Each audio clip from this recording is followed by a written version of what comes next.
Network, thank you so much for being here with us tonight at Echo Base TV, where community happens.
Echo Base Network, thank you so much for being here with us tonight at Echo Base TV, where community happens.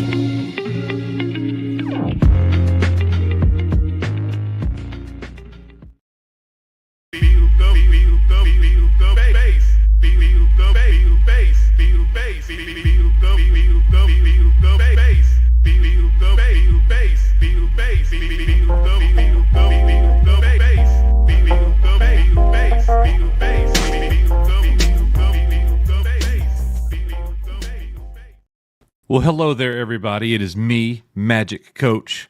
I suddenly made the power in my house magically start working again.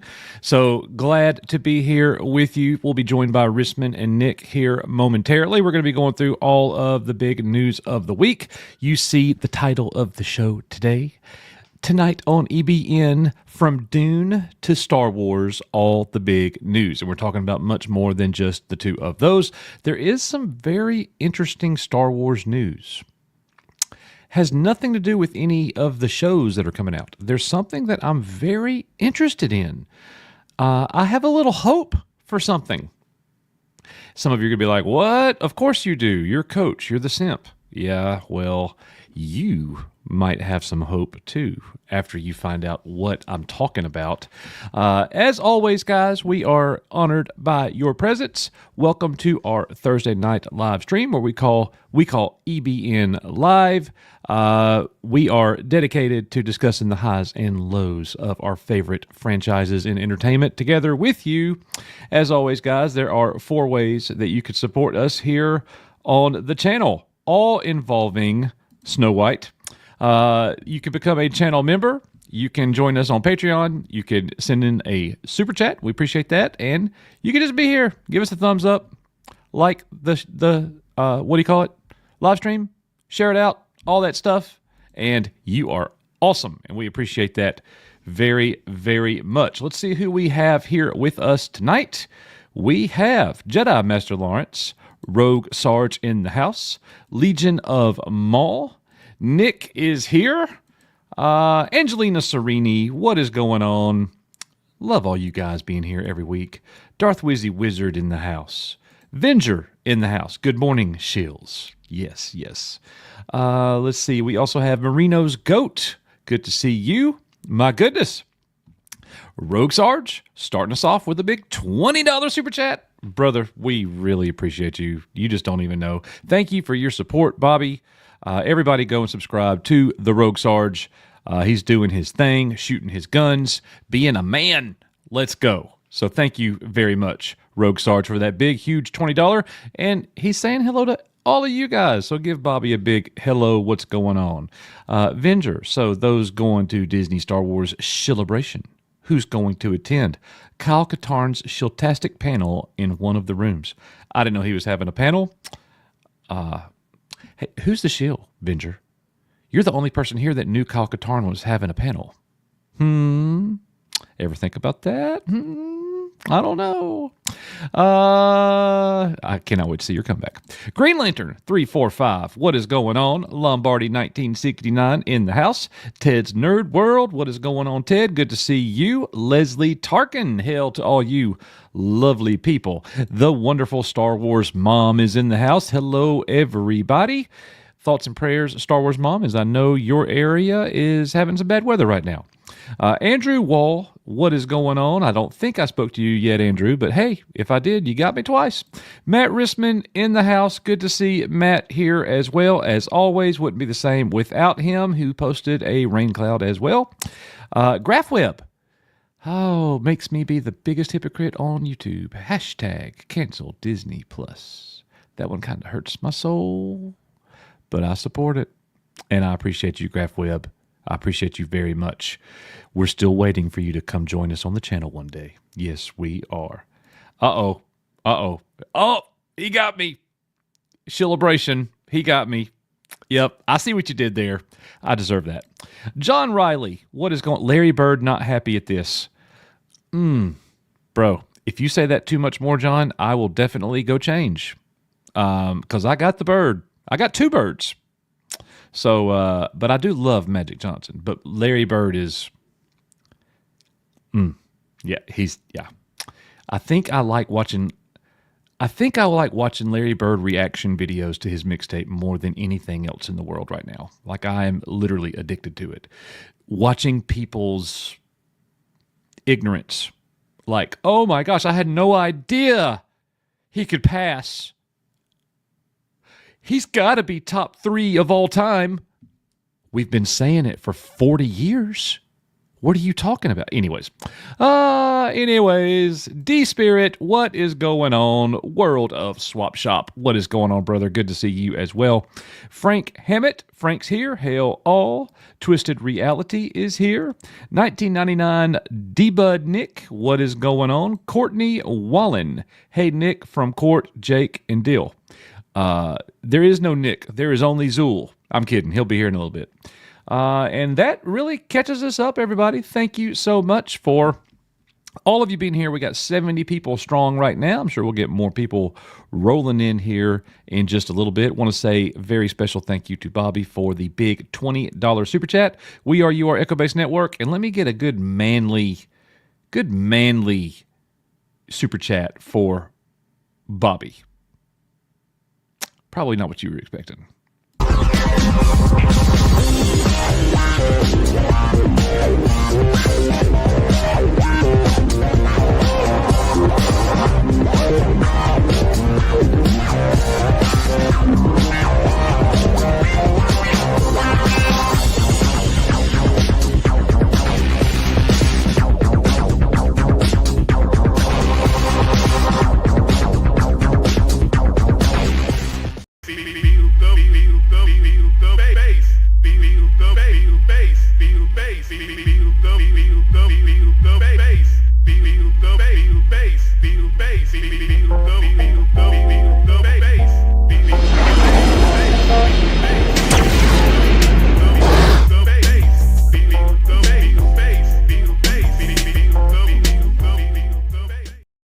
Hello, boys.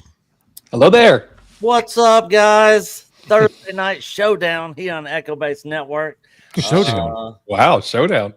Yeah. I'd be careful. I'm wearing a Magic Johnson jersey. Hey, that's where the showdown's getting started. What are you doing with that yellow thing on? Oh. You know me, man. I love Magic. Yeah. He ain't Bird, but he's my number 2. No. Yep. Big shout out to Courtney, Jacob, and Dill out there. That's Coach, and Matt, that's my ex-girlfriend's family. Okay. Who actually like me, regardless of her crazy, which Matt and Coach know all about the crazy with her. Well, she was with the right guy. Oh Yeah. no. Oh man, yep. Thanks for being here, guys. Want to also say hello to Donna Hergenrether is here with us, and the habitual line stepper himself, Name. Yeah, Good to Name see is you, here. Name. We appreciate you, bro. We What's appreciate. up, Name? I don't care what he says. Nobody ban Name. Yeah. Do not ban him because he's on EBN side. Yeah. It doesn't matter what he said. If he comes at me for being a fence rider, it's okay because I am. Yeah. We're still waiting on your Mako Mermaids review. Shut up. Not funny. I'm kidding. I actually was like, maybe I got all that mixed up. There was some other mermaid show called H2O or something. I saw her watching the other day, and I was like, maybe it was that one. And I didn't know the name of it, so I just knew it was some mermaids. And then I was like, I'm going to find out. Nope. H2O is on Netflix. So I thought I solved the riddle, but anyways. Let's see here. Hey, Becky, good to see you. Ruben is also here. Mary Lanning is also here. Thank you all for being here very much. We appreciate you. All right. You boys doing good? How's it going? Doing well. Doing well. Yeah, I got other than my AC issues, which my buddy Jacob, who's in the chat, was the one that came over and was helping me try to get that fixed. It's been running and I haven't had any leakage. So for those of you who don't know, I literally had my AC unit leaking water and it was dripping through my ceiling in the living room and onto the ceiling fan, and the ceiling fan was whipping and basically spraying water all over the living room. I saw this water everywhere and I was like, where is this freaking water coming from? And I looked up and now I got these like water spots. I'm gonna have to like get some kills and do some painting and crap like that. But yeah, hopefully it's fixed now. All right, good. Risman, everything going well with you?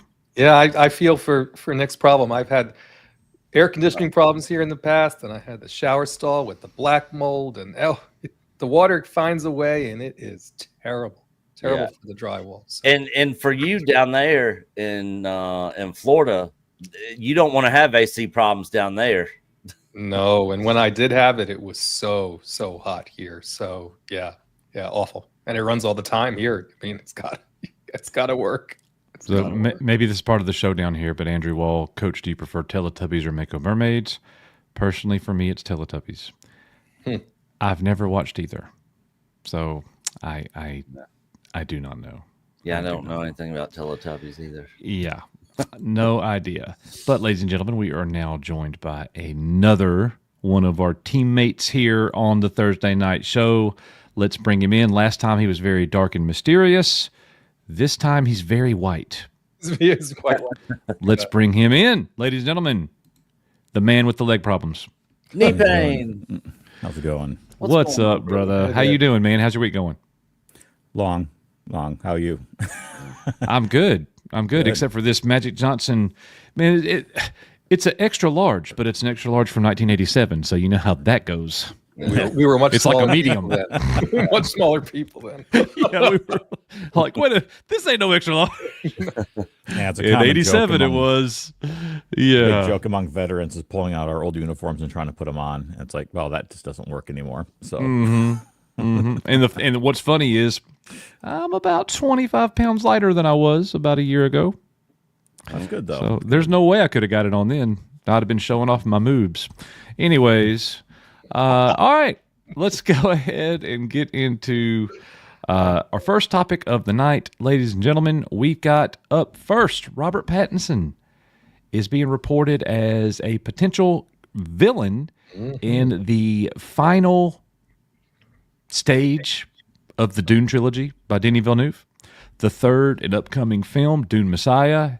Apparently, he is being considered to be one of the villains in it. Robert Pattinson, I just watched him. What was the name of that movie, Risman? Mikey? Mickey 17. Mickey Awful. 17. I lasted about 30 minutes. And I almost walked out. I almost walked out of that movie. There's very few movies that I will almost walk. I almost walked out. couldn't do it. Mickey 17. Do you know about that movie, Nick? I've heard of it, but I have not seen it. He is like, he dedicated his body to science or whatever, signing a contract. So he goes into outer space with all these other people, and they're able to regenerate him every time he dies. So they kill him off over and over and over and over with all these experiments, and he's just like an imbecile. What was that? Was it the Tom Cruise movie? Was Tom Cruise in a movie where they constantly killed him over and over? Oblivion? Was it Oblivion? I don't think they killed him over and over in Oblivion. No, yeah, it was killed over and over again. They would just be reborn. What movie was that? It was like a sci-fi where it was like it was Tom Cruise, and it had the girl in it, and they were in like the mech suit things. Oh, Edge of Tomorrow? Yeah. Okay. Yeah, Edge of That's Tomorrow. it. Yes. Okay. They constantly kept it. It sounds sort of similar to that. Yeah, this was but not as Edge of good. Tomorrow. well. So the premise is basically correct, and they think he's dead, so they regenerate him, and then all of a sudden there's two of them, and there can't be two of them, and so it goes on and on and on, and oh my gosh! And then you think it's over, and it's not over, and then you hope it's over, and it's one of those movies which it really did bomb in the box office, and I can see why. When I saw it at a matinee, there was 3 of us in there. As I was leaving, some other guy looked at me and he said, "I hated every minute of that." And I said, "I didn't have anything to do with it." I said, "I didn't like it any more than you did." Yeah. I couldn't do it. So it was an easy turn off for me. Like, I tried it. That is a no. That is a no. But I will say that the trailer made it look like it might be funny or good or interesting. It wasn't. No, Couldn't get into it at all. So any thoughts on Dune Part 3 coming up? Are you guys excited about Dune Part 3? How are you feeling about it? I've got my own opinions. I think everybody knows that I'm really looking forward to it. I'm not sure it's going to be as good as either of the first 2 parts. We're going to have a massive time jump. Several years are going to pass. I am very interested to see how they pull this off. Apparently, it's the end. I say time jump. That's going to happen. But it's still being told through the lens of Paul Atreides, because Denis Villeneuve is on record saying that he's considered this the Paul Atreides arc. Dune Messiah, the book kind of moved away from Atreides. If you know the story, I don't want to spoil it in case you don't, but I'm very interested, to see how that goes and how that translates on screen. What do you guys think? I mean, I'm looking forward to the third one. The first one, it was kind of slow for me, but I did watch it a second time. I enjoyed it more the second time I watched it. The second one was fine too. I didn't hate either parts of it, but I'm not as gung-ho on it as you are, Coach. But Robert Pattinson, I'm curious, especially with the news coming out that the Batman Part 2 is being delayed. Because Matt Reeves is having health issues.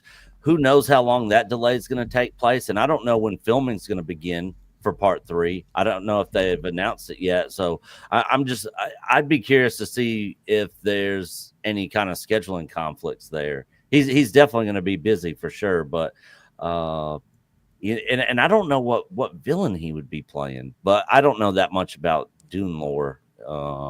Well, I think they named the villain, didn't they, Coach? I think. Did they name that article? Yeah, he is going to be. It's a pretty major villain too, as if I recall when I saw who it was. Sky. What's his name? I wasn't ready.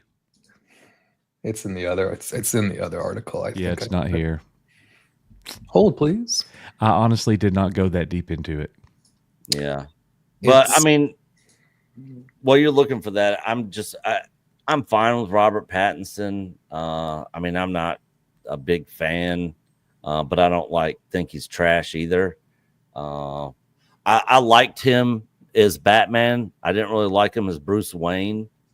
I'm curious to see what they're going to do with the Batman Part 2. It's Skytale, Coach. SCYTALE. There it is. Yeah. There it is. Yeah. See, I don't even know who that is. Is that somebody from the EU? I don't know. I think Skytale in the lore, I think they're a very formidable adversary for Paul Atreides, are they not? I think didn't they end up binding him? I may have it mixed up, but I think this would be a very major villain in the story. really rallying against Paul. I just don't see Pattinson as an imposing figure, and I know they can fix that, right? Yeah, They can I fix agree. that. And the way they shoot him and all that. I thought he was the scrawniest, Batman. I said to Coach when I saw this, I was like, please keep his shirt on, right? That scene where he's moving the table in the Batman. I was like, oh my gosh, right? As Bruce Wayne. But for me, they need to put the menace on. And I'm sure he can act menacing. And again, in my mind, it's recency bias. He was definitely not menacing in Mickey 17. He was just a dork, right? Mhm. And that, although one version of him was kind of a jerk, but overall, again, just not a menacing figure at all. I have high hopes for this movie just because the first two movies to me are beautiful movies. The sound and the picture and everything, and of course, cinematography is awesome. And Both of them. Denny loves this franchise, so I'm sure he'll do it justice. I just don't think people are probably prepared for the story of what happens with Paul Atreides and some of the rest of it, just because we leave him in a very particular place, and then where he goes in the story, people may not be ready for that. There's just going to be a lot going on that he's going to have to nail, I think, in this movie. So Robert Pattinson's character, that's definitely playing into the time jump. He comes along. Look, at the spoiler that everybody already knows is that Duncan returns as like a clone, right? Or it's like the renewing of the flesh. Yeah. And Paul Atreides knows the secret to it. Kind of like somehow Palpatine returns. I knew you were going to say that. Somehow Duncan Idaho returns, right? All right. Yeah. Yeah, but it's basically he learns like a secret to immortality, kind of. And so this character is wanting to learn that from Paul. And what's going to eventually end up happening is Paul and his son are going to have a showdown with this guy, and they kill him. Yeah. And Paul Atreides should be blind, not able to see at all. But him not having physical vision, he can actually see better than you can imagine. It's it's going to be very different. Space Daredevil. Yeah. Oh, Let's not go there. you just killed it, B-Pain. You just killed my movie, man. Well, as long as the villain doesn't sparkle, there's a chance, right? Yeah. All right, guys. So here we go. Next up, something that I think Nick will be interested in. I got interested in this, and I didn't know anything about it. Did you see the trailer, Coach? It's here. The trailer's not. here. We can watch it if you all want. It's a little. It's If somebody else will pull it up, I would be happy. It's in the article at the end, Coach. It's the end Well, of the I don't have. Yeah, but I have to reshare my screen No, I with can pull it up. the sound and all I had that. opened I'm all not the set up for articles that. just in case you weren't here. I can do it. So, Killer of Killers, Predator, animated anthology film. So, I'm curious, what do they mean, animated anthology film? It's going to tell 3 different stories. So the In idea one movie. In one movie. So the idea here, and when we put the trailer up, I think it'll be a little clearer. 3 short stories. 3 short stories. So 3 different warriors from different periods in time fighting predators. Is the premise, as I understand the way they've set it up. I guess you could tell this is my eBay store that in the ad here. Yeah. Oh, I see it. Busted. Chicago. Busted. I have been looking at that 1996 Chicago Bulls shooting shirt. I ain't gonna lie. All right, chat. Oh, little trick. Oh, little. Oh, man, they got me. They got me. Yeah, I was actually watching some clips last night of Dennis Rodman and Shaq getting into it, and Jordan and Pippen, And they all fall down. Yeah, I remember it. Yeah. God, 90s basketball. Did you watch that clip I sent you of Charlie Kirk debating the guy about LeBron versus Jordan? Great. I agreed with everything he said. Yeah. You know what I've enjoyed now. You know what I've enjoyed lately? I'm just going to say this for what it is. Nobody take this the wrong way. I mean, if you do take it the wrong way, it's on you. I don't care. I have really enjoyed watching black folks react to the Larry Bird mixtape. Oh yeah, I've seen several of those. Because they're really good. And they're younger black folks. The older black folks know that if you've been watching basketball, and I know I'm not about to get off on a tangent here too long, but the younger generation, they just think Larry Bird was a shooter. Yeah. And then they're like, by the end of the mixtape, Nick, they're like, dude is like top 3 of all time. He might be number 1. Yeah. No. It's so great. See, I like watching the same reactions with like black people, like rappers, R&B guys, like reacting to like hard rock stuff like Tool and, Breaking Benjamin, stuff like that. And then movie reactions from a lot of them. Right. So yeah, it's good content, and they get tons of views on that. On like that Aerosmith and Run DMC. Conversely to that, I watched 2 British guys, white British guys, because you could be black and British if you didn't know, but 2 white British guys reacting to Magic Johnson's mixtape, and they were like, "Oh my gosh, that's amazing!" So I just love that. Anyways, we got this thing pulled up. We ready? I have it. Yeah. All right, let's do it. Oops. You ready? Let's see. Make it so. You haven't seen this, have you, Coach? Nope.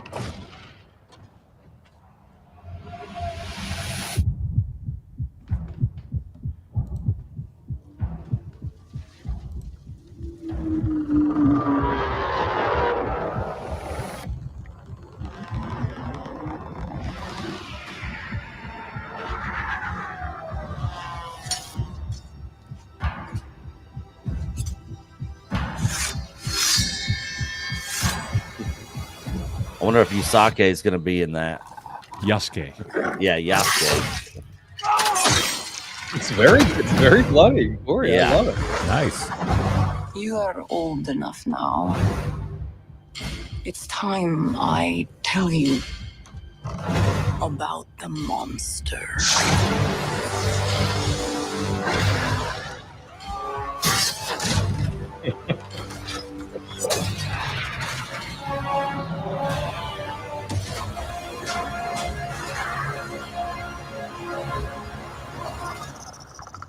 We must kill it, or it will kill us all.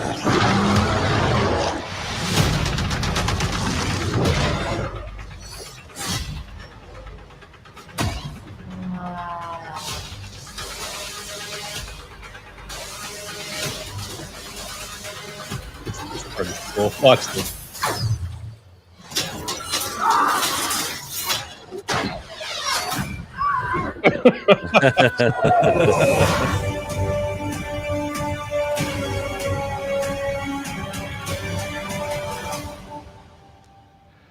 I'm not sure I really like the animation style. It's different. It's kind of like anime. It's kind of kiddie. Yeah, it's a little different. It might, that's the thing about animation. Sometimes I feel that way, but once I start watching it, it doesn't bother me at all. It sort of reminds me of Paths of Hate. I don't know if you ever saw that animation short. Nope. I have not. I'll drop that. You can watch it later. That's let me drop it here in the private chat. Okay. All right. So, do we need Predator anthology animated movie? What do you think? No, but I thought it looked cool. I'm not super hyped for it, but I'm interested in checking it out for sure. I'm the animation. I mean, of course, with the Predator movies, I'm always gonna want live action over animation, and I'm not a big fan of the animation stuff. But with that said, I love the Predator universe, and I like the 3 different stories in the different time frames that they happen in. So I'm curious to check it out and kind of just see what the stories are and just see if it just tells a good story with good characters in it. Yeah, nothing's ever going to beat, 1987 and even Predator. God, no. And even Predator 2. As somebody that loves this universe, I am just super jaded. I would say as a Predator movie, this is a 0 out of 10. Oh no. Yeah, Yeah, for Predator, 0 out of 10. We'll judge it for an animation show when it comes out. But I do want to. I would like to watch these with Coach. Get our live reaction and post it on Patreon. Yeah, that's good. Now it's a Hulu exclusive, so I guess it's just a Hulu. I don't know who did it for Hulu, right? So we nothing's exclusive for us, man. Oh, I know. Yeah, I know. exactly. I'm talking about for folks who are wondering. I think it said it in the trailer, right? They're calling it a Hulu exclusive. Yeah. So obviously someone's done it for them, but yeah, I mean, I'm interested. You know, I wasn't a huge fan of Prey. It really wasn't my cup of tea. I know some people liked it a lot more than I did. That's fine. I'm not sure what to make of this new live action Predator movie that's coming, where they're the protagonist and the humans fighting with them and yada yada yada, whatever. Yeah, I can't wait to see more people fight the Predator with swords. Yeah. And so that's why this one I found, that was from what I sarcasm. saw here, more appealing, just because the Predator seemed bad. And I'd like for the Predator to be bad. You know, it's just kind of one of those. It's one of those things that seems like it's the way it should be. And the thing is, the Predator Badlands, the Predator's teaming up with a female human. It's going to be like the comic book series, Aliens versus Predator, except it's not going to be aliens. It's going to be some other monster beast thing that they're going to be fighting. So they're completely ripping that off. But I love that storyline. The Predator kind of starts off as a bad guy, but then and they did the same thing with the first Aliens versus Predator. That chick ended up kind of teaming up with the last Predator, you know, and taking out the aliens. And of course, that Predator dies at the end. But yeah, I don't know. Yeah. So the article says it's a company called Third Floor.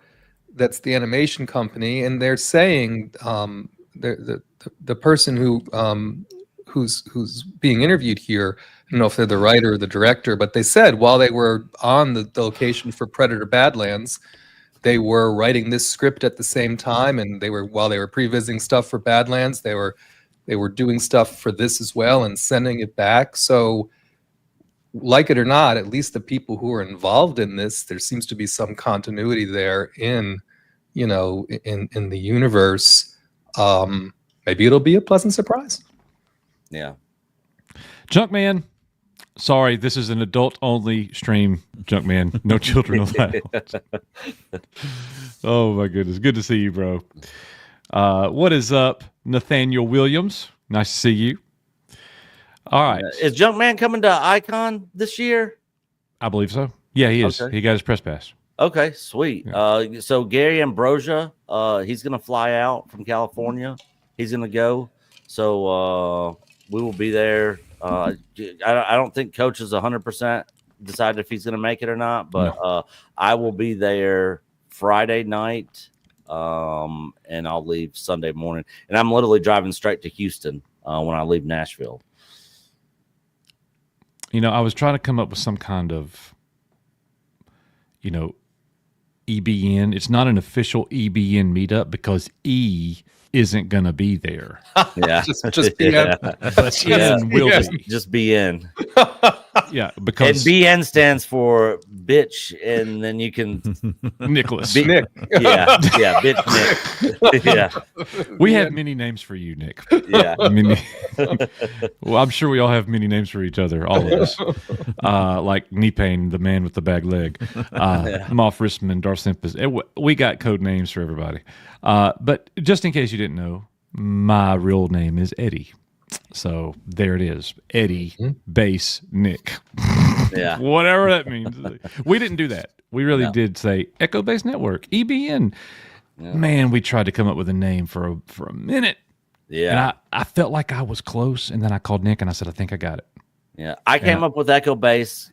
Coach came up with the network because we couldn't figure out what we're like. We can't just call it Echo Base. Yeah. You know? Well, we could, but yeah. I mean, that's kind of like naming a channel X-Wing, right? It's very difficult to find, very and we difficult just to do search. pirate or What kind naming of person would do that? I mean, come on. or naming your band Dave clearly someone with issues. Right? Yeah. My gosh. All right. So let's see. up next, I'm kind of, I don't know. I'm not feeling this. For Tron content, I give it a 0 out of 10. Oh no, Yeah. Coach. But for sci-fi, maybe a 3 out of 10. They really put me off here with the title of this article. Tron Ares, Jared Leto's antagonist, is like Pinocchio, says the director. He wants to be a real boy. Yeah. I get it. He wants to Get out of the digital world. Get out of the So here he actually talks about it right here. We'll blow it up a little bit so people can see it. So right here, not to be too cliched, says the director, but I always thought about him a bit like Pinocchio, said Joachim Ronning, tells Empire of Leto's character. Ares wants to be a real boy as a piece of coding turned flesh. He has a unique perspective on the world.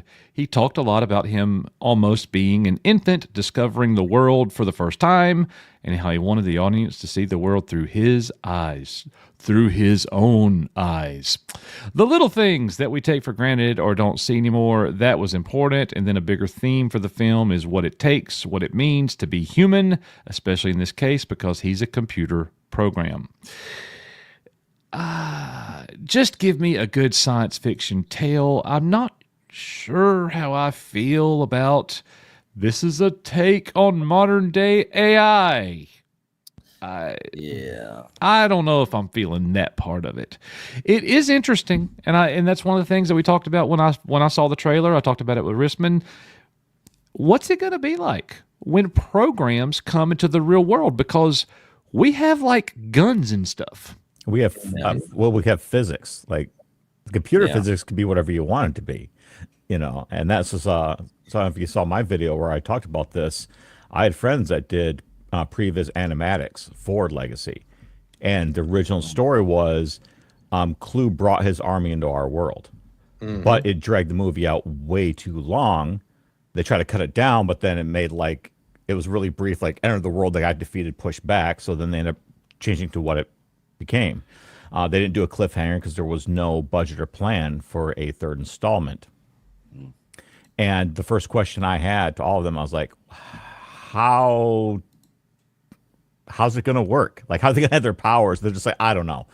Yeah. Like, you just do what you're told, right? You just like make it fly. And everyone's like, okay, I don't know how this is going to work. Maybe they're going to explain it somewhere in the script. How do light cycles how do they function in the real world?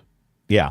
Yeah, and so and we saw that in the trailer with it putting its light beam out and cutting the cop car in half. Now I'll say this because I was asleep when Coach did the video on the reaction of it. I thought the trailer looked badass. Well, but how is that recognizer flying? Yeah, but with that said, there's a lot of things in it that don't make sense when you have these digital programs basically coming out of the digital world into the real world. To be fair, this is my question for Nick. Is it not the same thing, or is it different seeing Sam Flynn go into the grid? He got cut and he bled. Yeah. He didn't lose his arm like all the programs would.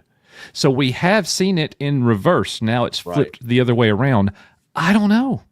Does that mean, if that's true, if a fleshly human being goes into the grid and bleeds, then the program should de-res in this world. They should maintain. Should they not? Yeah, like I know Core made it in. That wasn't really explained, and basically I was like, okay, well, we didn't see any powers, so I just kind of let it be, right? She wasn't flying around on light cycles or anything like that, so okay, shrug that off. That didn't make a lot of sense. There was no body to reclaim.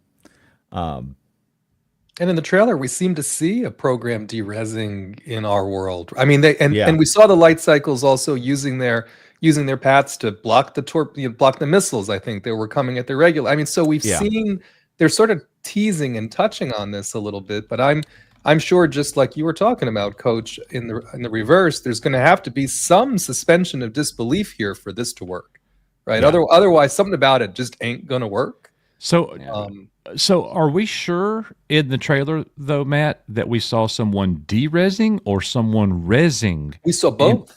We saw Okay. both. Okay, At the so- end, 'cause we that's what saw I them. remember. Yeah. We saw them resing, and then I'm pretty sure towards the beginning, did we not see And someone? I think they were de-resing? resing looked like in the real world. Okay, I thought someone was de-resing at the beginning. We could. And the Okay. thing is, how are they resing in the real world when they're programmed? This isn't our world's not a digital world, so I'm not sure how that works. Well, and that's and not also, fair. if you go back and watch even the first Tron, when they come out of the grid, they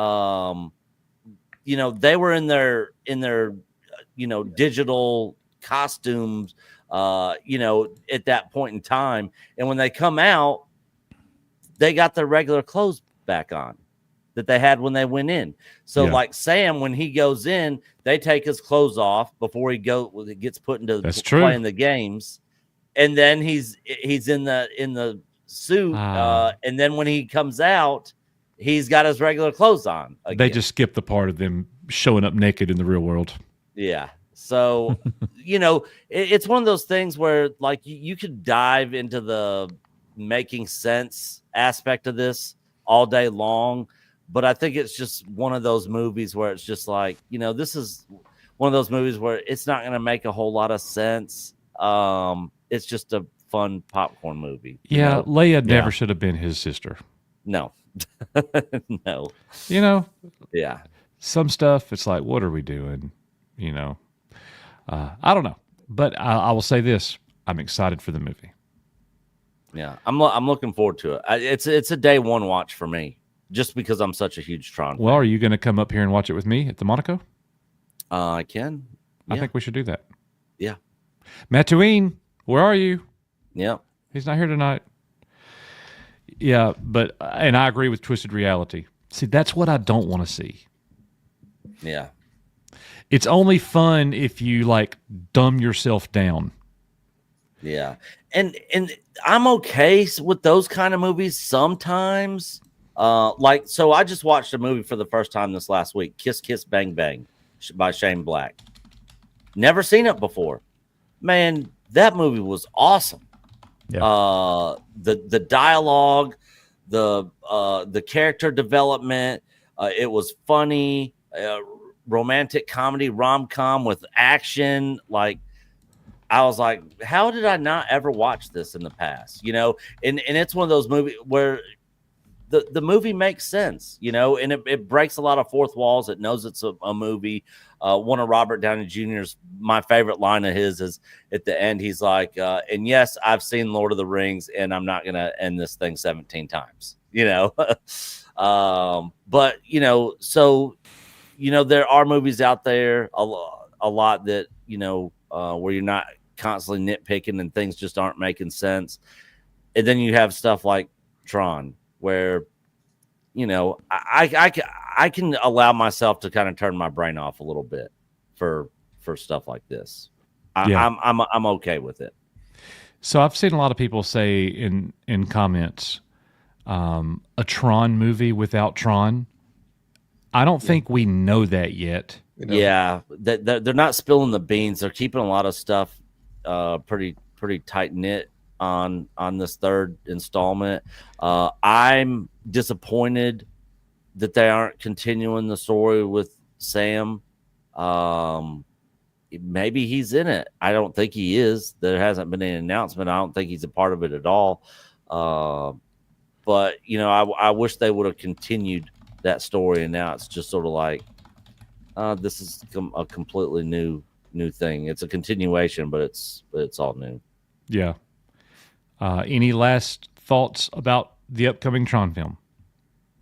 And I have the trailer, Coach. I don't know if you wanted. There is a D-res for a split second, and then there's a res later on. Show us. I think that's a D-res, right? It looked like he was. yeah. Looked like he was biting it. And then, of course, here and this where they're blocking the missiles there.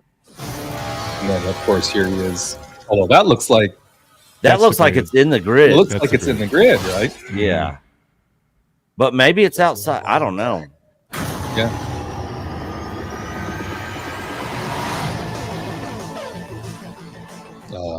I'm not a Jared Leto. I'm not a Jared Leto fan at all. He but either kills a role good or bad. Like, yeah, I think this movie has potential to either be a huge success. I like the fact that Nine Inch Nails, I mean Daft Punk, they broke up, so they obviously weren't going to do it. And Tron Legacy had one of the best soundtracks of any movie of all time. But Nine Inch Nails, I thought was a good choice. Question. I don't know if anybody's I have not seen anybody talk about this, but I watch probably the least amount of YouTube out of all three of you cats. Is Jared Leto the main actor in this? Is he the main guy? Is he going to get the most screen time in this film? I'm thinking so. I think he is the lead of the movie. He's top billing? so far, like who's credited, he's probably the most well-known. Okay. All right. Next question. He's the antagonist, right? As far as we know. Yeah. As far as Ares is the bad guy. He's coming to Earth to take over. Is the movie about a bad guy? And how different is this going to be? This is like Joker in the Tron universe, if that is what it is. Yeah. I'm not sure that's what we're going to get. I'm not sure how much you're going to hear Jared Leto's character speak in this movie. He's the main bad guy, but he might not be the main in terms of story. So, by the way, antagonist doesn't mean bad guy. Right. Antagonist means the person who goes against the main character. If the main character is a bad guy, he's the protagonist. And the good character that goes against the protagonist is the antagonist. That's called elements of story. Yeah. Jared Leto might be the antagonist to the protagonist, and we don't know really much about that yet, who that's going to be. Yeah. I mean, looking at the credits list, we have Cameron Monaghan, ironically, because I've been playing Survivor. I don't know if he would be it. Gillian Anderson is going to be in it. Now, here's a name. I hope she's not a witch. I know who you're talking about. The Jodie power Turner of Smith. minutes. Yes. Yeah. Oh, I think she's the one we saw getting de-rezzed, isn't it? I hope so. Wasn't that her? Yeah. Hopefully she gets de-rezzed in the first 5 minutes of the film because she is terrible. Back to that black smoke. Yeah. So yeah, I don't see unless they're holding out for the original Kevin Flynn's kid. Yeah. So we don't know anything about Garrett Hedlund or Olivia Wilde being in the film. And what I read in interviews, Jeff Bridges' role is more of a cameo. Sure. Yeah. He won't be there much. Yeah. Yeah. And it's titled Tron. The first two movies were about Tron. Tron, ended up kind of turning into a bad guy in the second one, even though it wasn't really focused on him. But he turns, that's what I was about to say. He turns back at the very end, when he's fallen in the digital water. And so it's like, is he gonna come back and stop this? Looks like he lost again in the grid. If these guys won and are escaping, hopefully this isn't like Iron Eagle 2, where they killed Doug Masters off at the very beginning of the film. Where at the very beginning of this, Jared Leto kills Tron off, and Tron's dead at the very beginning. So that's an interesting thing because I have always kind of felt like the original movie was poorly named. I know that the writer, Steven Lisberger, is the person who wrote the movie as well. Like it's based on his book. It's great stuff. But when you watch the original Tron movie, if you knew nothing about the franchise, if you knew nothing about it, Tron would about be the last thing you thought that movie was called. Yeah. You would not walk out going, this movie has to be called Tron. No.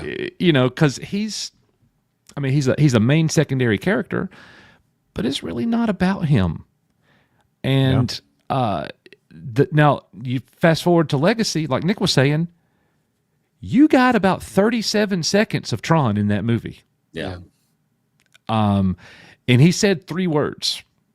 So like he was Rensler. He wasn't Tron. Mm-hmm. You know, it's all. That's it. That's it. Thank you. That's everything I'm trying to say right there. Yeah. Tron is about the Flynn family now. It's about Kevin Flynn and his kid. It just sounded cooler than calling it Kevin Flynn. I agree. Yeah, true. I agree. And I thought, as a kid, I thought Tron was going to be the name of the world, and I was like, oh, this is the world's the grid. Yeah. one of the things I hope they do is they release the original Tron back into theaters as a precursor. I don't care about any of the other ones, to tell you the truth, but I'm just talking about. It would be nice to see the original Tron on the big screen. I've never seen it on the big screen. I would like Me to, either. though. So I hope that's something that they do, and I suspect that they're keeping a lot of the plot details and some of these other things very close to the vest. And as we get closer, because I think this is October, maybe. Yeah, October 10th, yeah, it is. I believe. As That'll we be get here quick closer too, to guys. more That's stuff good. will come. So, Risman, you added this one. Is there anything here that we want to make a mention This of? one was just described in the trailer, because I Okay. know you covered the trailer in a video. So Absolutely. Well, as you guys are aware, coming up, celebrating the 20th anniversary of Revenge of the Sith, and there is it says stunning new deluxe edition novelization. So you could buy the brand new book to support Disney. The brand new cover. If you got the original, I believe it's Matt Stover. It is Matt Stover. If you got the original book, I would say just keep that one or go find one secondhand. But yeah, there is that coming. So Gentlemen, It's a cool cover. Well, and all kidding aside, it's got a lot of annotations. There are extras in at least the hardcover version. I didn't look if it was just the hardcover versus the soft cover, but they've done some extras here. They went and got the annotations. They work with Stover on it. It comes with a hefty price tag. This hardcover is $60. It's a $60 purchase. And it is available for pre-order now, but there is a little bit more to it than just the novel. It's like an expanded edition. Yep. So, all right. Going or not going to see Revenge of the Sith returning to the big screen? What if this is the last time? I'm not going. Obi-Wan, Anakin, the fight, Order 66, Padme. You know what I'm saying? I saw it in the theater 3 times when it first came out. I have it at home. I can watch it here from my couch anytime I want it. But you could have said that about Return of the Jedi. I could have said that about Return of the Jedi, but Return of the Jedi is badass. And it has the best space battle scene of all time. Andrew Wall, did you hear that? Nick said Revenge of the Sith is not badass. Yeah. That's what he just said. Now the fight with Obi-Wan and Anakin at the end is one of the best lightsaber fights in all of George Lucas Star Wars. But everybody's sleeping on Yoda and Palpatine. That's a great fight. I mean that's a good fight too, but Yeah. I'm an OT guy, you know. I'm not a prequel guy. I mean the films are fine. I don't hate them, but I don't like them near as much as the OT. Okay. Simpus, I know you're going. Yeah, of course I'm going. Yeah. without even a doubt. Matt's got his tickets pre-ordered already. I bet. 14th. They go Yeah, on sale the 14th. They go on sale the 14th. He knows when that goes. Do you guys think there's going to be a big crowd for these? 100%. Yeah, Really? I don't. probably. I maybe think the it's a first week or toss-up. two. Yeah. Only I going to don't be think for it a will week. go- Is it going to be in there that long? I'm going I to don't play think for a so. week. It's only playing week. for a week. A week. Oh, for a week. Okay. from what I I'm actually understand. surprised then- it's going to be a whole week. Yeah. Then yeah, Similar to maybe. Return of the Jedi. Come on, Nick. Let's go to Monaco pack and in watch there. Revenge of the Sith. If it's on a Saturday, when does it come out? It comes out the week of the 25th. Of May? April. April. This month. Oh, I'll be in what's up, Andrew? I'll be I'll be in Hilton Head on the 25th. Wow. Cuz me and Mike are going to a gun training. Oh, it's going to be All gone for another 6 weeks. It's on the 26th, but yeah, the gun training is on the 26th, but I'll already be there. So I guess that's the follow-up question, guys. Is anybody so think about the first time you went to see Revenge of the Sith. It ain't gonna be like that at all. Okay? No, because we stood in line for that, and people were screaming. And every single seat was We were filled. screaming. Yeah. After the first 2 prequel movies, Nick, we still were screaming. Yeah. Yeah. So I was like, this one's it's gonna get better. It's gonna get better. and it did. For me personally, each of the prequel movies got better with each one that came out. That is so funny. But do you think, like Ted said, they'll get more than Snow White? Yeah, Do probably. we think this thing's going to make $100 million in a week? No, not in a week. Well, so one of the things that you also have to remember, this is the 20th anniversary. So people who would have seen it when they were 15, 16, they're 35, 37. You know what I mean? They're at age now to have kids, etc. This is going to be the same phenomenon I think we saw in a way with Return of the Jedi. We're going to have folks who grew up with the prequels, either going back to see it themselves or going back with their families. Some people have never seen this movie on the big screen, and feel how you do or don't about the prequels. This is highly regarded as one of the best of the original 6 Star Wars films. So I don't know how many screens. It's hard to predict how much it might do without knowing how many screens will show it. But I bet you it's going to do better than y'all think it will. I wouldn't be surprised, honestly, because people care for this movie. Yeah. No, I get it. I think it'll do fine for a 1 week release on. It's only on what, like 200 screens or something. I don't. So if they do like they did for Return of the Jedi, it was on like 1,500 screens, because I remember. Oh, okay. Return of the Jedi, although I think it ran for more than a week, but I remember it ended up doing like $5 million, and it beat something. It beat something that was flopping at that time. Right, there was a soundbite that said "Return to the Jedi." At it $5 beat million everything in terms of gross per screen. Yeah, per screen. Yeah.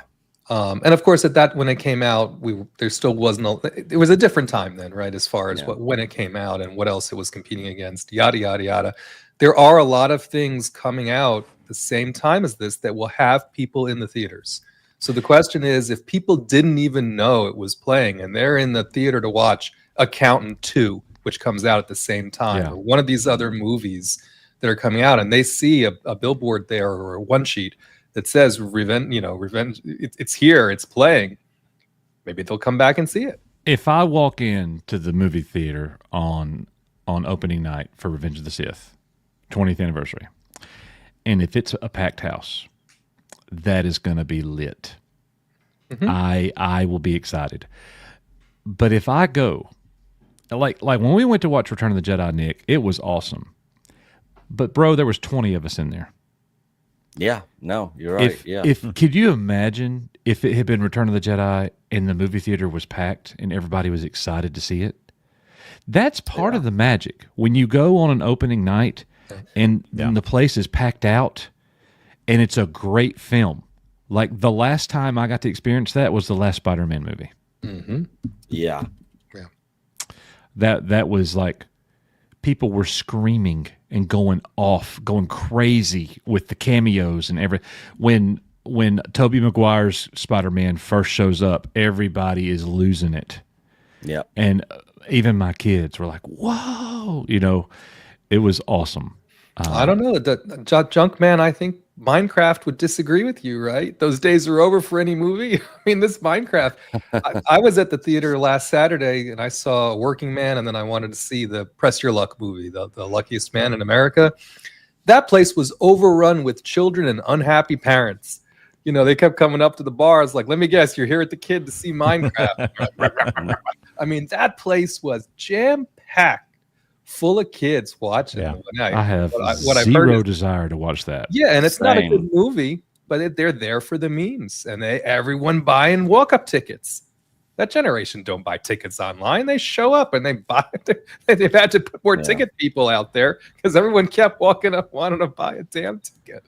Yeah, John Just Kokoza. crazy. We organized a big meetup with Nerdrotic here in San Diego for the last Spider-Man movie. Theater was going crazy. People were so excited. That's what it's about. Yeah. Yep. I miss event. going to movies and having that kind of excitement. Yeah, I miss going to the opening Star Wars movies, Nick, with a bunch of my friends. Yeah. You know, even when it was a bad movie. Yeah. I will never forget me and you watching, I think it was The Rise of Skywalker. It could have been The Last Jedi. But we came back to my house and made a review. That was The Last Jedi because we were speechless after it. We went to Waffle House, then we went to your house on The Rise of Soy Walker. It was we were laughing at the end of that movie, and we were like, yeah, we already knew it was going to suck. So we already knew all the spoilers. You know, when all the Star Wars movies before that, it was like, we don't want to know any spoilers going into it. We stayed away from stuff. At that point, with Disney Star Wars, we didn't care. We're like, spoil the whole thing. Like, right. I think that's kind of the test too. Like, if you really care about the movie, like if your heart is in it, you kind of don't want to be spoiled. Yeah. Do you agree with that? No, 100%. That could be a personality thing too, I guess. Like, I'm going to like the movie whether it's spoiled or not. It doesn't matter to me. You know, the one movie that surprised me with the crowd, I did not see coming as far as being loud and laughing and enjoying it, was Gran Torino. I went with my folks. I was like the youngest person in the theater. I think it's just like a lot of old people finally felt like there was a movie that they were the target audience. Yeah. I had a blast. That's awesome. That is awesome. Gary North, Rocky IV was the craziest movie experience. The crowd was going insane. I remember my sister went to that movie, and she was sobbing when Apollo died. I bet there was a lot of tears in the crowd when he died in that film. Because that's a heartbreaking death. You know? Yeah. That's a good one, though. That's a good callback right there. Thank you for sharing that, Gary. All right, so up next, guys, I don't know how you're going to feel about this.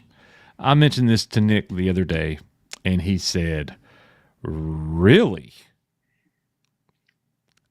I didn't think this was possible, y'all. Well, let me go ahead and bust this out. The original, unaltered, the original unaltered Star Wars movie from 1977. Not A New Hope, Star Wars, if you know what I mean. The original cut is being shown at the BFI's Film Festival in 2025, this year. They are showing the original version of the movie, guys. What does this mean? And does this mean one day we might get this? Because, Nick, if they put the original unaltered version of Star Wars in the theater for its 50th anniversary, there will be jokers hanging from the rafters to go watch that. Oh, yeah, for sure. If they would release the original cuts of all three films, I would go see every single one of them because it's the original cut, you know. The thing is, I don't know.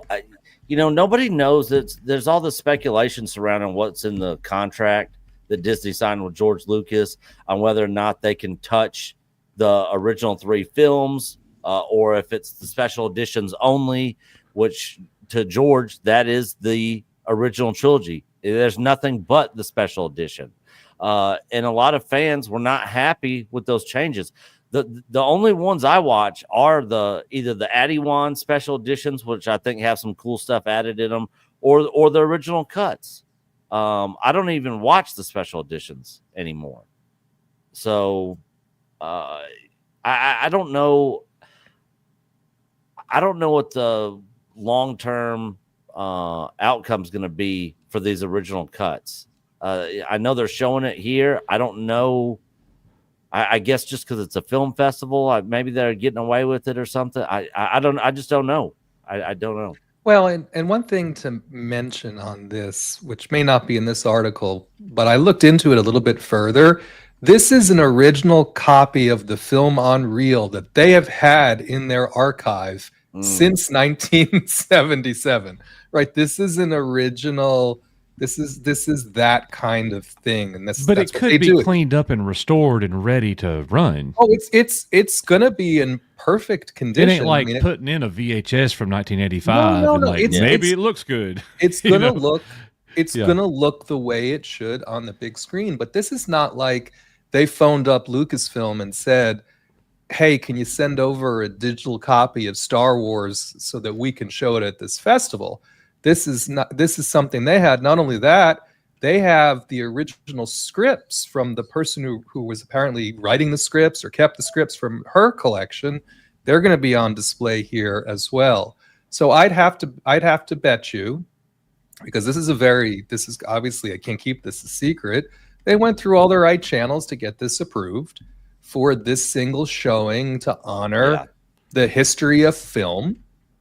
Along this, and this is going to be a one and done. This is not going to signal anything other than, if you're lucky enough to go to whatever this is, you'll get to see it this one time. Do you think that this possibly could happen for fans over the world? One day we will get the original theatrical cut of Star Wars. I do. I think it's going to happen one day. I do not. Disney says all these things. George Lucas says all these things. I'm telling you, one day they might be waiting till the man's dead. I don't know, but one day we'll get it. Well, when it's 100 years old, then nobody can really stop it. So. This is true. And also on your point, Nick, does whatever he wrote in say never commercially? Does it say as long as I'm alive? Does it? We don't. Number one, we don't know what it was said there, other than very vocally, George said these movies were not finished the way I wanted to. The special editions represent the way I wanted to finish them off. This is the way they should be shown, and from this point forward. But again, I'm sure they got the right permission here. I personally don't think it signals anything differently for the rest of us. Just because I feel like if that was going to happen, they would have already done it. Again, unless it's while I'm alive. And unless there was some life clause in there, then maybe they could do it later. I don't know. That is a real, if George Lucas was my friend, I would say, dude, you are a freaking idiot. Yeah.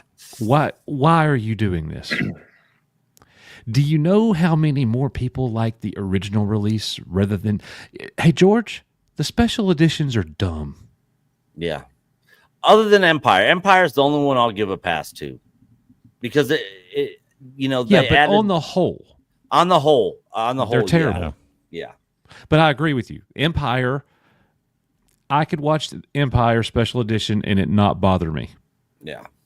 In fact, the Wampa scene, I feel like, goes pretty nicely. Cloud City, pretty good. Yeah. But having the Emperor. Yeah. And see, even with that, I'm good either way. I kind of like both, to be honest with you on that. That's a good one, Nick. That's a good one. I would say that's the biggest drastic change in that movie. Mm-hmm. Is the Emperor's projection. Well, and also I think time is working against us. In other words, it's 30 years now since the special editions, practically. The further we get away from when the special editions came out, the less people around even are going to remember the non-specialized versions. Dude, right? You could watch reactions to people watching the original ending. And when it's not Hayden Christensen, they're like, what? Yeah. Who's that? And then conversely, you could watch the ones with Hayden Christensen, and they're like, how did they do that? Yeah. This movie came out. Yeah, this came out in 77. Oh, you know? it's people. I love. Look, if there's anything you could count or rely on those reaction channels for, is a bunch of ignorance. Yeah. But again, guys, just remember the people who react like you're saying are primarily people of our age, people who know that there's a difference. We live with a lot of people now who don't even ever know it was not always Hayden Christensen. Right. Yeah. Yep. No, very true. And don't you love it when they reveal Darth Vader's face and people are like, an old white guy? Yeah. You know. Well, I mean, his kid is white, so I mean, what'd you expect? I'm telling you, like, you know, come on. But that's Darth Vader's voice. That's a black man. Come on, man. Shut up. Yeah. Okay. Anyways, so look, I guess my main thing here is I didn't think I would ever see this anyways. Even though it is such a limited thing. Like when Rissman sent this to me, it blew me away. I was like, wow, does this mean that this is possible? Because obviously it is. And if it's possible, maybe one day we'll get it. How many of you in the chat would go watch the original Star Wars release on the big screen? And don't give me that, I'd go if Disney sells it. And just, would you go right now if they did it? Yes, Disney owns it. You know, it is what it is. I don't know, Coach, if you go and see that, it's like buying 10 tickets to the Rey movie. Or Snow White. All right. Yeah. So, Rissman, take us through a little bit of this Shawn Levy stuff. So there's a couple. So this one is just basically they cornered Jonathan Topper. They cornered the writer because he was in the middle of something else. And they said, hey, are you still doing this? And he said, oh, yeah, we're working on this. He said, hopefully you'll see it sooner as opposed to later. We're super exciting. This one is just a bit of, is it still happening? What's going on with it? Personally, I think if they're going to say anything more about this movie, or if they're going to say anything about live action at all, obviously it's here in almost just about a week's time, right, when Celebration happens in Japan. I think the more interesting are the other two articles here. It talks about a little bit of casting news. So again, I love the way that everyone is saying that Ryan Gosling's in this movie. Remember, we haven't even gotten it confirmed that Ryan Gosling is in the thing. Right. Yeah. We just had a leak or, had a couple of people say he was being approached and yada, yada, yada. But nothing ever official has even said Ryan Gosling's in it. Everyone's just run with it and said Ryan Gosling's in it. Yeah, it's just a rumor. Yeah. Now, I'm sure he'll be out promoting Project Hail Mary here before too long. That the sci-fi movie, and so someone will ask him, "Are you?" If it doesn't come out at Celebration before then, right? Are you in Shawn Levy's movies? So I don't think anyone's even asked Ryan Gosling, at least not that I. And I'm sure he'd totally be able to say, "Yep, I sure am." only if it's mentioned at Celebration, right? But the other thing that they talk about is two castings, right? One is Jodie Comer. Jodie Comer has apparently been cast in this movie. Again, they're saying with Ryan Gosling. Now, Jodie Comer's been in other things. Unfortunately, she has already been in Star Wars. And I say unfortunately because her past role in Star Wars was as Rey's mother. This actress played Rey's mother in A Force Awakens, I think in a flashback, or when one of the movies in a flashback. So there is some speculation now, just because of Jodie Comer, that this movie could be set before The Force Awakens. She married a Palpatine. She married a Palpatine. She did. She married a Palpatine failed clone, right? So is Shawn Levy's movie telling that story? Could Ryan Gosling be Rey's dad? Gosh.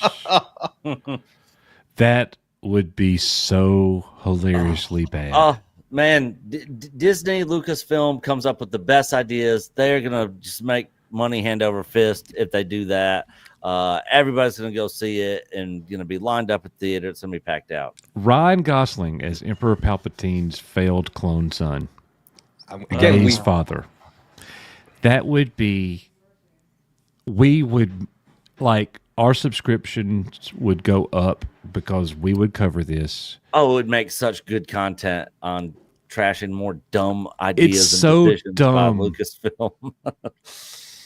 Everybody would be laughing. You would have to watch.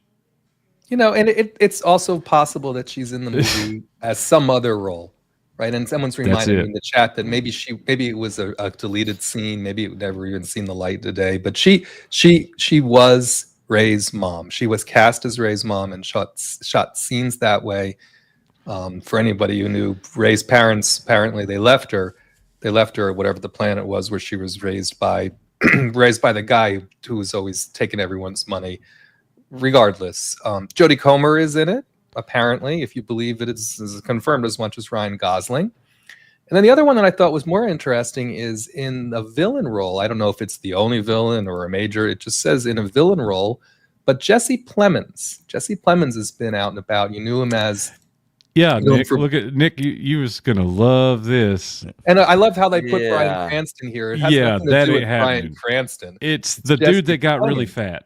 Yeah. So when I watched El Camino, I was like, could they not make that guy get on like some sort of weight loss plan or something? Like it just does not click together because he's obviously way fatter in El Camino, and this is like flashbacks, you know? And I'm just like, oh God, like literally, I liked the movie because I'm a huge Breaking Bad fan. But that one thing just really stuck out like a sore thumb, and it was just so cringe throughout the whole thing. Any scene he was in. Well, this is him from Zero Day. He was recently in the Netflix Zero Day. He looked skinnier. It looked like he's really slimmed down when you see him now. And of course, he's been in a couple of war things recently and so on. But he's been rumored as being approached to be the villain in whatever this movie is. So take that as what you will. I don't know what kind of a villain, but there you go. There's your Star Wars movie news about Shawn Levy's movie. Yeah. A quick off-topic thing. Rissman, did you see the announcement of the Hot Toys K2SO and Andor figures? I did. Okay. Are you getting them? No. Okay. I don't know who will buy that. I mean, the Andor figure looked fine. I don't think it's going to be a hot seller. I think people will buy K2SO if they're going to buy either of those pair. You know what? I put myself on the waiting list when I went onto the Hot Toys website to look at them. The freaking probe droid, dude. That thing is huge. Yeah, huge. It lights up, has the sounds, everything. It was badass. I was like, if I could get that and the speeder bike with the biker scout on it, man. Sold. Yeah. And I mean, some of those Hot Toys are being, I don't know if it's only, I think they're being announced. A lot of things are being announced now for purchase because they're being unveiled officially at Celebration. Yeah. I've seen more things for Celebration that are merchandise related than I have anything about the content of what's actually being said in the panels. I'll be very curious to see what they talk about for sure. Rumor has it that Junkman. Rumor has it that Lily Letty will be making the Andor season 2 toys. Does anybody get my joke? I didn't. No. Nobody gets my joke. Nobody. No. I'm going to wait for the chat. Lily Letty will be making the Andor season 2 action figures. Is that the Mexican? Okay, yeah. They were the toy company in Mexico. Yeah. Diego Luna happens to be from Mexico City. I thought it was funny. Forget y'all. Okay. I get it now. Is that an EU character? Yeah.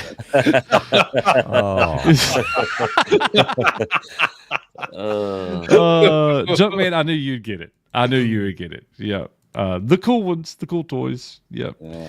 All right, everybody. That's because they aren't. Yes, they are, Jim. I'm funny. Okay. Speaking of funny, Nick, 3 episodes. Get ready for this. 3 episodes a night. Andor season 2. They are long episodes. Yeah. So when is this? Is this next week? No, week after. The first 3 episodes are on the 22nd. Okay. All right. Yeah. So I'll leave on the 24th So yeah, I'll be here ready to go, and then I'll do the next ones the next week. From What Mike time Cross. do these drop Central Time? 8 your time, 9 Eastern. Dang, I'm gonna be hating life, bro. we're not gonna be done till 11. And are we going live afterwards? I wouldn't. I mean, that's just Yeah. to watch them. Yeah, so the short of this is I'm very surprised, and there'll be some credits and recaps and usual, but it means each arc is over 2 hours. Each arc is going to be over 2 hours, 2 hours and 20 minutes worth of actual content. These are actually theatrical length arcs. It's like a movie. Every one of those nights. That's over 2 hours runtime. Yeah. I mean, every single time. Opening night is 2 hours and 28 minutes. Mhm. And that and doesn't early- even count how many times we have to hear Nick say, as Star Wars content, it's a 0. Yeah, I'll And say earlier- it at least 3 times. One at the beginning of each, one at the end of each episode. Yeah, What if and- it's just a banger, Nick? What if we watch this and we're like, man, I can't wait until next week. That was awesome. Man, I'm so checked out of Disney Star Wars. Like I'm sure there'll probably be some stuff where I'm like, that's pretty cool, but it's Disney Star Wars. I know you don't see yourself feeling that way, but it might happen. Yeah, maybe. I mean, we'll check it out and we'll review it and we'll talk about it. But So a couple of related things. They had a UK like a sneak peek. They showed 14 minutes of the first episode. The whole cast was there. This happened earlier today. And then I think I saw also on Monday they're doing a Q&A with the cast and Gilroy, etc. And they're inviting all the usual suspects to participate in the Q&A. So over the next, leading up to Celebration, obviously, over the next little while, we'll start to see some things here. When I heard it was the first 14 minutes, it made me think maybe we'll get a hold of that earlier as a teaser for them releasing, this. I don't know if it'll release early because Celebration, I would imagine they'll screen the first 3 episodes at Celebration. That happens before the 22nd. This is what happened last Celebration when they showed, Ahsoka stuff or whatever. Then they just ended up releasing it early because everyone was already talking about it. They couldn't keep it quiet. So it wouldn't be surprising to me if we get the first 3 episodes sometime earlier. I think the 19th maybe is the Andor panel, but they're 13 hours ahead. We can figure it out. But yeah, some interesting things I think they're going to do here. And 1 or 2 things I wasn't expecting apparently that are already happening in the first 14 minutes. We've talked about it before. People who enjoyed Andor season 1, I think, are going to enjoy Andor season 2 just fine. People who didn't either watch Andor season 1 or didn't like it, they're not going to watch season 2 or they're not going to like it. I don't think they're going to do anything here that's really going to change anyone's opinion of this, unless there's a hell of a lot of critic, and there is a lot of action in every one of these arcs. But again, if you're not tuned in to watch it, what difference does it make? Right? You got to be tuned in to watch it for any of the rest of it to matter. And I honestly, as much as I love Andor, I honestly don't see that happening. yeah, I'm curious to see. There's no way that this doesn't chart on Nielsen ratings with them dropping 3 episodes each time, with them all being this long. And I already can see Disney spinning this the most watched, the most amount of minutes of any Disney Plus show of all time. Yeah. Compared to all the crap on our streaming platform. Yeah, it's already coming. And I'll be curious to see how many the thing is, I don't know if they released the viewership numbers. I think they just watch time minutes. Is that right, Risman? Yeah, it's minutes viewed, and they're always tinkering around with, is it the first 3 days? Is it the first 5 days? Is it global? Yeah. Is it but I have to tell you honestly, as much as I don't know how else to say it other than it just doesn't matter. If nobody watches this show, it makes no difference at all. There's nothing contingent on people watching this. There's not going to be another season. No. They already invested in this. They were doing it anyway. And so as a result of that, as much as I hate it for Gilroy and the people who've put over a year's worth of time into this, it really doesn't matter. Yeah. No, you're right. That's a good point. Oh my goodness. Now, Scott and Westbrook. Oh, go on. Scott Westbrook with 5 Echo Base Network memberships. He did this a while ago. Scott, thank you so much, my friend. Welcome aboard to all of the new members. And we want to play this video to say thank you.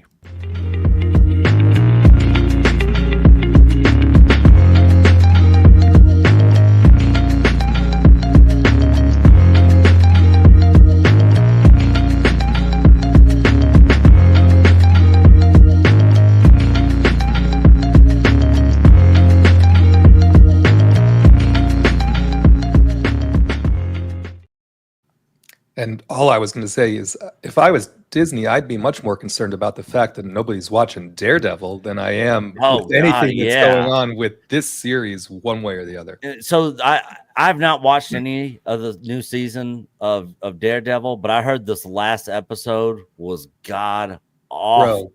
Bro, I texted Coach. I was like, well, it's the second to last episode. This is when all these the series pick off. I was like, I'm really excited at episode 8 of Daredevil. Is this going to be the one that does it? And I text him back, well, that wasn't the one that it wasn't the one that did it.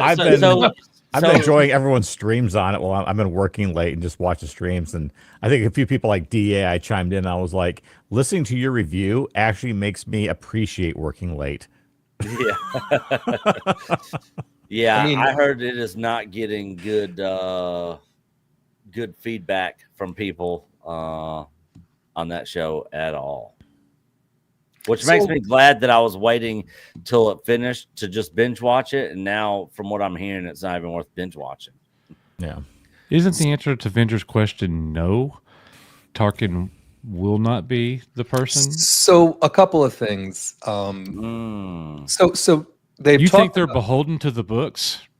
So no, Tony Gilroy said in this Empire review, in this Empire article that I read earlier today, on this very specifically, he said it's very contradictory. He said we're going to tell it in a very particular way. However, Bespin Bulletin's article says a couple of other things, right? And one of the things it says is he makes a mention of about a recast. I am convinced Tarkin is in this. And they've recasted him to get around the whole likeness problem. And in the trailer where Deidre looks like she's having a panic attack, or some people said it looked like she's getting choked. Tarkin's in the room. It's because she's just had a talking to by Tarkin. So, but I think that Tarkin has to be involved in the Gorman massacre, regardless of how Tony chooses to tell it. I do not think he's going to land a starship on top of all these people, because that's what happens in one of the stories that's out there related to the Gorman massacre. I think they're going to be massacred. I think he's going to land afterwards, and somehow he's going to blame Deidre for the whole thing, because for all we know, she was put in charge of making sure it didn't happen. Well, we all know that Tarkin was wearing house slippers, even though we didn't see them on screen. Yeah. So if he does not have house slippers on, I'm out. Yeah, and if we don't get significant screen time with Serial Boy, I'm out. And Uncle Harlow. Yeah, that's the only part of it I'm interested in. I think you're going to be. I think something happens early in the first episode that involves Cyril, his mom, and Deidre having a meal. It's going to be quite funny. and they're going to be eating more Cocoa Puffs or something in there. So there was some drama about the show earlier in the week. Yeah. So this is what John Kokoza. Yeah. What was that? And so it's also in this has been confirmed now. So something happens, and Bespin talked about it in that article. Do you know this, Nick? No. In passing. So something happens in the third episode of Andor season 2, and it involves the character of Bix and an Imperial officer. If you remember one of the original trailers, it has Bix and this Imperial officer going at it, and it looks like she's kicking his ass, right? But she's screaming, he's screaming. Something is happening there.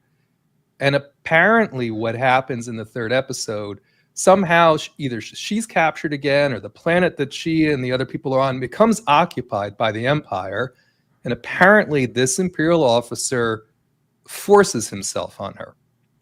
RAPE. Oh, yes. Actually, I did hear about this. If they go that route with Star Wars, man, fans are going to be like, Well, WTF in Star Wars? Like, so a couple of things, right? What do you think Jabba the Hutt was doing with them girls, man? Well, I don't think we're going to see the act of this happening, right? Something is going to happen. She fights him off.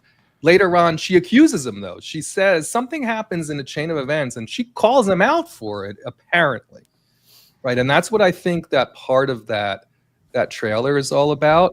Remember, this series has had some. She got tortured by. Remember, they put those things on her head, and she was tortured by the screams of children from the race that got genocidally. The Empire wiped them out. I mean, there's Holocaust. There's been a lot of very non-child friendly things happening in this series. And again, it's more geared for adults. Yeah, so. Josh and the Nerds went on a tirade about this when he was told about it. And since then, I know people who've gotten the screeners and they say, yeah, something does happen in the third episode. It involves Bix. It involves a situation and how it's dealt with. We'll have to see what we think of it when we watch it. Yeah, I don't know. I'm all for seeing her on screen. I thought she was the best part of Andor season 1 because she is hot. So yeah, give us more of her in Andor season 2. And I think she makes it past episode. Well, 3. I think the story. I think this further radicalizes her to the cause. Right. The story that's being told in Andor season 2 is how these characters additionally radicalize towards the rebellion. It's going to happen again, but how it happens in the context and the way it's portrayed, we need to see. Right. We need to see about it. And if after watching it, everyone's like, you know what, that was a bridge too far, didn't need to be in the story at all, we could have done other things, so on and so forth, and you want to peace out, I understand that. But yeah, this did come out. It is true. He had a whole bunch of other leaks about Ahsoka season 2 that makes me even less hyped for it than I was to begin with. I can only imagine. It's just Filoni with the whole Mortis arc, and yes, Abeloth is in it, and yes, Ewan and Hayden's in a Force Ghost form the whole damn time. The whole thing about it, I'm like, oh my god. Abeloth is in what? Ahsoka season 2. Ahsoka season 2. We know this? That's according to the same leaker that's given Josh other information about Richter? Ahsoka. No, it's somebody else. But the same This is coming from Den of Nerds? It is. Oh, well, if he's the only one saying it, then... Well, he's not the only one who's been saying Abeloth. I've just been trying to resist the fact that it could be true. Again, take it for what you will. This same source apparently is the one that gave him the other information about World Between Worlds and other things that all ended up being true for season 1. Ten's in it a lot, apparently as Rex. There's a lot of Clone Wars flashback. Greenblatt's back in it. That's why Ewan is there in his Clone Wars stuff.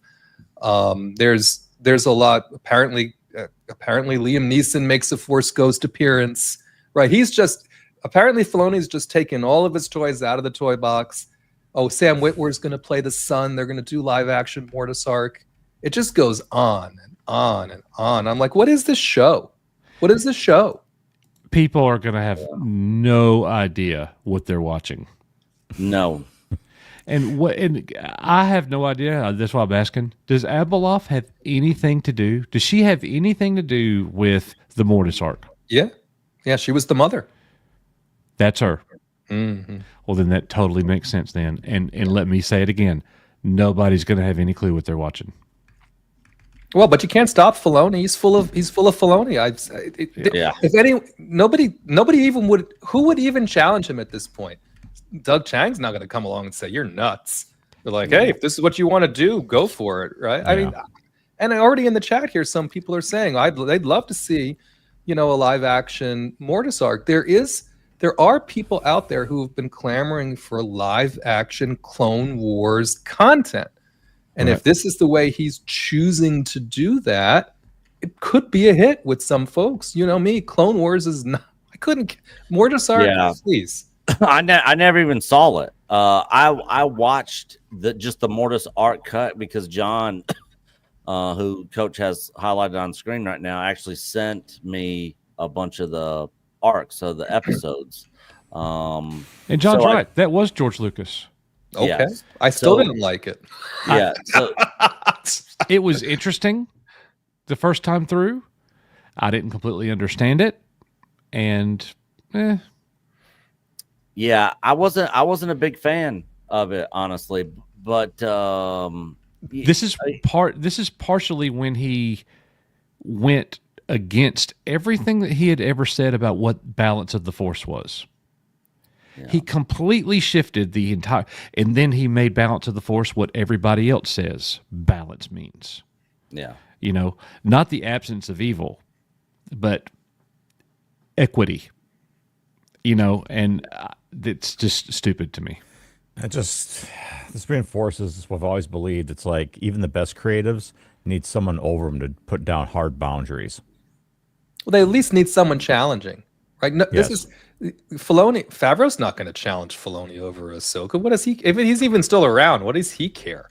Yeah. Like, there is zero challenge for Filoni. So if he wants to go off the rails on Ahsoka season 2, we're in for a ride. So I heard all that stuff and I was like, I barely got through what they did to the Rebels characters in Ahsoka season 1. Now we got all this Clone Wars stuff for good measure. Great. Can't wait for that one. And I didn't even watch all Clone Wars. And I couldn't get into it. It wasn't my thing. I prefer the original Clone Wars with the different animation before Clone Wars came out. Yeah. Was that 2005 one? Yeah. But yeah, I'm gonna be lost on the Ahsoka season 2, and I'm not. Everybody was lost in the first season. Nobody knew what they were watching. Yeah, because they didn't make any effort to remember. We kept saying, well, they're going to do something. What did they do? They ended up producing a 53 episode. If you want to get up to speed, watch these 53 episodes. It's like, what in the F are you all? But you don't have to do homework. No. Yeah, and our buddy Knee-Pain here, who actually worked on Rebels, seeing his animated characters becoming live action and kind of being a kind of a stinker for what Dave Filoni did, because I don't think you cared for this first season of Ahsoka either, did you? I never watched it, but like when the Rebels characters started coming online, obviously I spent 5 years of my life around these characters, so I was kind of interested. But then I'm just watching the trailers, like not just trailers, like reviews on YouTube. I'm looking at the characters. They just didn't feel like the Rebels characters at all. And then I was like, well, is this Ahsoka or is this live action Rebels? But ultimately, they didn't really feel like the characters. I have a hard time when they try to translate. It doesn't always work when you go from stylized animation to live action, because in stylized animation, a lot of characters, the animated characters, will have key poses, like key facial features they make, and they always go to those. Becomes kind of their signature thing. And those don't. If those those rarely can get represented well in live action. And so when I just don't see like they're not just the voice actors, but the physical, I guess you want to call it, 3D animated physical, but like the personalities coming through in the face, I didn't sell me on it, especially Sabine. I just was not sold on that being Sabine. And I like Sabine in Rebels, actually. And I just didn't feel like she was. I did not feel she was Sabine. It just did not feel like Sabine at all. 100% agree, because I watched Rebels as it aired. It was set to, every new episode was set to record on my DVR. I watched them as they came out, and I really enjoyed that. Clone Wars is better than Rebels. see, I tried watching Clone Wars. I just couldn't get into it, but I just don't care about the prequels and the Clone Wars. I'm just so good. Not interested. The Rebels, it was like, the beginnings of the rebellion, all that sort of stuff. And so, it was more tied to the OT Star Wars. And that's why I was more interested and got into it more, I think. Well, and I think their portrayal of an older Ezra, his portrayal of an older Ezra was a miss as well. Oh, yeah. He didn't act right, And when he was riding bitch on the speeder with Sabine, and then, oh no, I don't need the lightsaber. I have the Force. Like, what, dude? What? Yeah, that's what everybody wanted to see. You doing your little Force ninja stuff over there while Sabine's got the lightsaber. That's what everybody wanted to see. John, Okay, please send me that movie again. I would like to watch it. I think I put it on our Patreon. I want the actual file so I can watch it on my TV. And the only thing I was hoping might be improved in Ahsoka season 2 is now that Ezra is back with Hera, can they nail that relationship, right? Because I mean, he was basically their adopted child for the majority of the way they were portrayed in Rebels, right? Yeah. And he's like, Ezra, Hera, I'm home, right? And they didn't even film that scene together, right? One was filmed at 2 particular. Oh, don't get me started on that series again. But now that he's back, I'd rather watch the Book of Boba Fett. Now that he's back, and by the way, Tim apparently there's a rumor that Tim has some huge announcement for Celebration that it might be Book of Boba Fett season 2. I really hope it is. Oh. Because it's going to be a blast to watch it and review it, whether it's good or bad. Yeah. Give me some more of that. Dun, dun, dun, dun, dun, dun. Sign me up. I will be there. Hey, Book of Boba, man, it's a sleeper. People, it's aging like fine wine. I'm telling you. Of all the series that they've done that have been bad, now it somehow has least bad stuff. I know, isn't that amazing? And of course, in the book, when it was so bad. But remember, that was the one where they threw in some Mando episodes, and Luke was there, right? So there are parts of, but again, of all the bad ones, it's the least of the worst. Even though it just ended up being the Pikes the whole damn time. Was it Book of Boba Fett or Mandalorian that had the really slow, stupid speeder chase? That was Book of Boba Fett. Because people were like, I remember I saw clips of that. People were like, could this be any worse? And I was thinking about taking clips of it and putting in AI software and slowing it down. Like, yes, I could make it worse. Well, I can make it 4 times slower. I mean, every time we bring it up, we got to play it. So thank you, Staccato DDS, for the 10 gifted Echo-based network memberships. All 10 new people, please give him a big thank you for that gifted membership. He's a big supporter of us and many of our friends in this space, so we greatly appreciate you. Staccato DDS, the man, thank you for your support. And also, Zombie Box Reviews says, sign up to my Patreon for the latest Inside Star Wars scoop from Sparrow. And he changed his avatar. You are wrong for that. No, it's on his head again. I love it. Yeah, it's on his head. Darth Melvin's Sparrow files were freaking hilarious. Sparrow. Darth I got Viper here. Don't know who that is. Roz rolling. Don't know who that is. Never heard. All right, guys. That is going to do it for us. You didn't play it. You didn't play it. We are, though. Where is it? Here. That wasn't it. My bad. How about it sucked?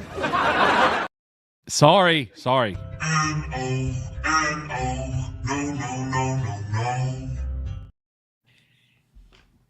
All right, for real this time.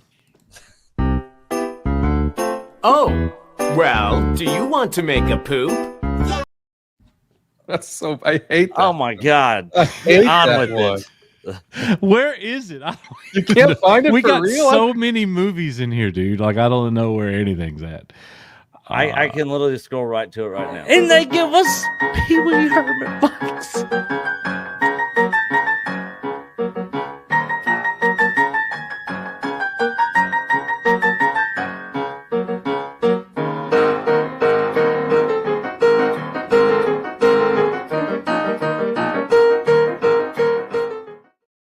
You can only scroll to it right now because you only play the same 4 videos every time. 2, They're all at the top. 2, I wonder why. Yeah. 2 that you edited, and 2 that I made starring you. Yeah. So that's the 4 videos that you make, that you play. Yeah. All right. That is going to do it for us, ladies and gentlemen. Knee Pain, tell everybody where they can find you and what you got going on.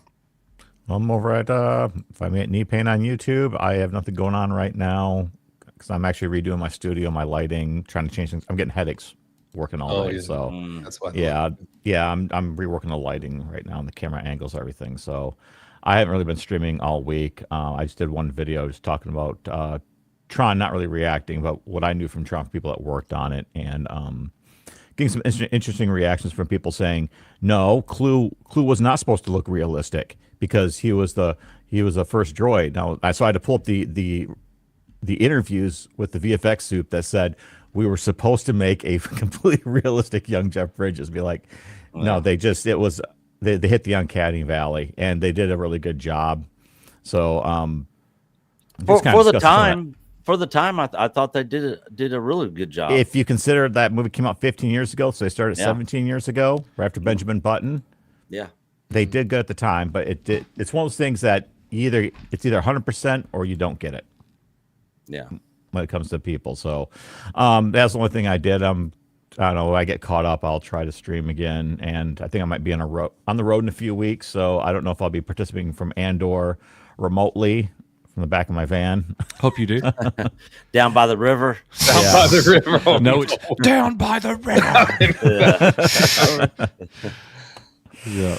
All right, Rispin, what do you got going on? Where, I'm going to be over at Matt Cave Gaming's. He's got a Final Fantasy. That's right. I completely forgot that it is Thursday night. It is tonight. Thanks for reminding me, Matt, because I would have completely missed it. Final Fantasy VII Remake, Matt Cave Gaming, right after this stream. EBN raid. Got to support Matt Cave. Yeah. How exciting. I'll be watching Larry Bird mixtape. Coach, hey, I like those too. All right. Speaking of Clone Wars. Hey, there it is. Yes. It's my season 2 crew water bottle. Nick, tell everybody where they can find you and what you got going on. You can find me right here on this channel right here.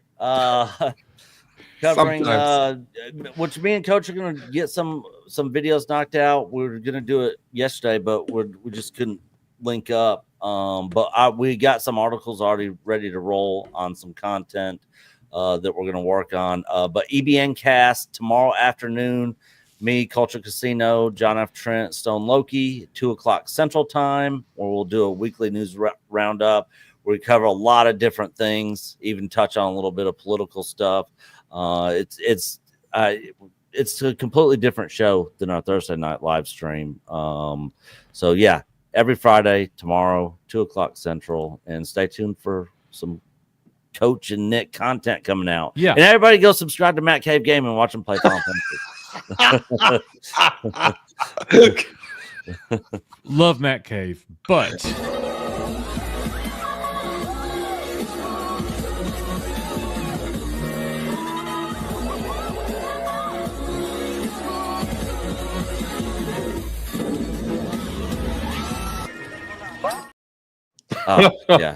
yeah, I'll take Padme all day. That's a good one. Yeah, that's a good one. Yeah. All right, ladies and gentlemen, you could catch me, Coach and Nick from Echo Base Network. Thank you so much for being here with us tonight at Echo Base TV, where community happens. See you guys next week. Thank you for being here. Go check out that Matt Cave Gaming. And tell them Coach sent you.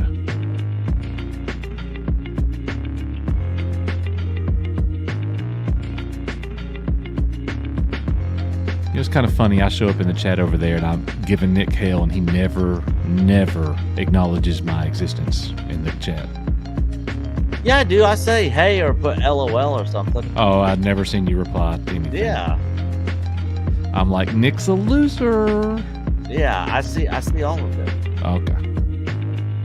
But some of them I don't catch till a little bit later on because I'm not Because you're so entrenched in his video review. Well, and I got those I pro got tips. I got him full screen, you know, and I'm helping to guide him through the game. Yeah, it's nice. I'll be playing the new Mako Mermaids next week. Yeah. Coming out on Steam. I heard this is going to be an MMO. Oh, Lord.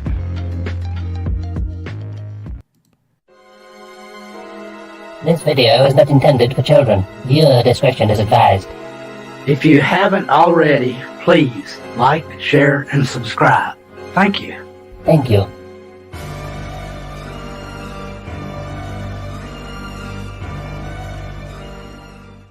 Sir? What? Are we being too literal? No, you fool. We're following orders. We were told to comb the desert, so we're combing it. Found anything yet? Nothing yet, sir! How about you? Not a thing, sir! What about you guys? We ain't found shit!